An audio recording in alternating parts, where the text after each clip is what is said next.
Hi again then guys, and so it's that time again to break down another teaser for yet another update coming to Gran Turismo Sport, and hopefully this will enliven the community a little bit more on the channel as well as on the game in general. A lot of people started to drop off, not just of the channel but of the game as well.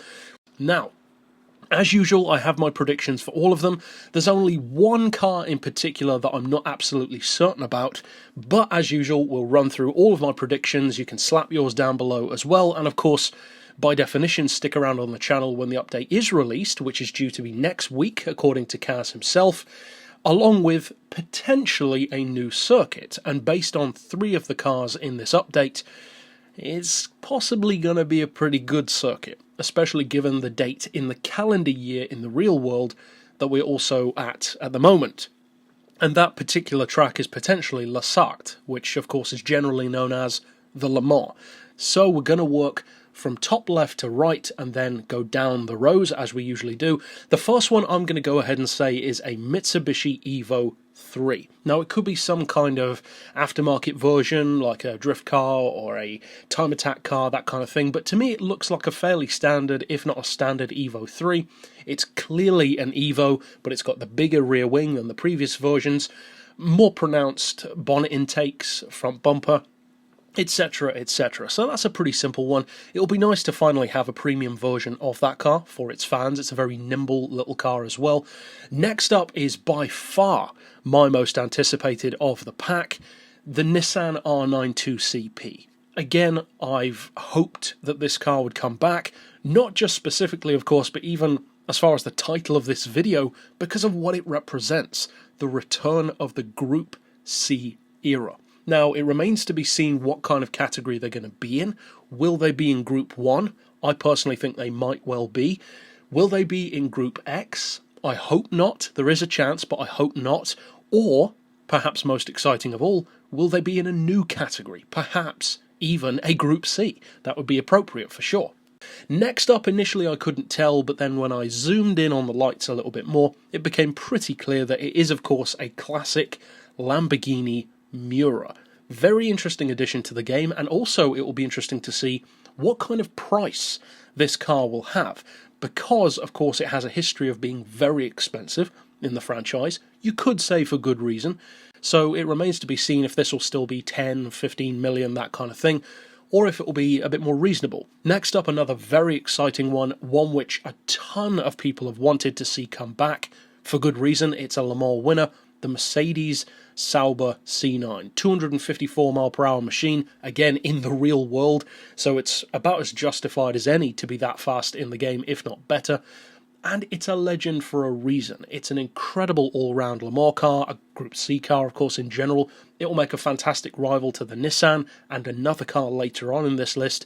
And of course it will also be interesting to see how these Group C cars compare to the much more modern machines which we didn't have before, like the Porsche 919. Next up, we're taking a step back from the crazy and the overpowered in almost a comedic sense, as Gran Turismo will often do with stuff like the Ford Model T, the Fiat 500.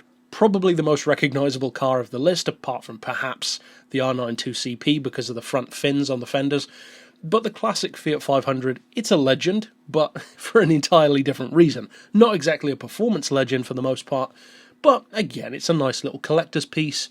Not too much needs to be said about it, so let's move on. Next up, I'm predicting that this is going to be the Renault Megane Trophy. I believe from around 2011, the version on Gran Turismo 6 is, the race car in particular. I may be wrong about that, but the reason why I'm saying it's that one is because it's clearly a Megane. Clearly a new generation Megane more specifically, but it's not the latest one, and you can see the fact that it does have the much more pronounced arches over the front fenders in particular, and the very enlarged front bumper, which again just makes me think this is probably going to be the trophy. Personally, I never used the trophy Megane that much in Gran Turismo 6, it was more of a one-make kind of car, but it'll be interesting to see what category they put it in. Again, it could very easily end up in Group X, like the Time Attack car and various others, but if it ended up in something like Group 4, it could actually fit in there quite nicely, but we'll have to wait and see. Next up, if I'm correct about this one, which again, I believe I am, this will be the newest car of the pack, by far the newest shape. Again, I'm going to say Renault, the Megane RS, the very, very latest one, which you can see here. That one's going to be interesting. I'm a big fan of the Renault performance range, especially the Megane though. My favourite is the first and second generation Renault Sport models, the R26 in particular. This one though is going to be very interesting to see how it compares to stuff like the Civic, for instance, the Civic Type R. Maybe we'll even get that in the future, the updated version again, but for now, I'm looking forward to that one. I think that's going to be a pretty cool car. Next up, we come to the only vehicle that did actually stump me. I'm not entirely sure what this one's going to be, to be honest. It might be something glaringly obvious that I'm just not seeing, because the front end, especially the open grille and the very snake eye-esque headlamps, remind me very, very much of a Honda S2000, which is why my pick or prediction is going to be some kind of aftermarket tuner version or a show car, something like that, maybe a drifter, based on the Honda S2000, but clearly with a hardtop. That's why I included the picture of the spoon-style Honda S2000 hardtop. Now, in the past, with these car predictions, most of the ones that I've gotten wrong have tended to be the aftermarket cars, because I don't really follow the kind of ones that are going to be added to the game, such as the drifters, the time attack cars. I just don't follow that kind of news. But it wouldn't surprise me at all if this turns out to be one of those. However, on the other hand, I could just be simply overlooking something that I haven't thought of. Again, put your predictions down below, of course. And the last one on the list is another Group C legend, another Le Mans winner from back in '88, I think it was, the Jaguar XJR9. This is an incredible Group C car in the past of the franchise, right back when it was first introduced in Gran Turismo 4. So those are my picks for all 9.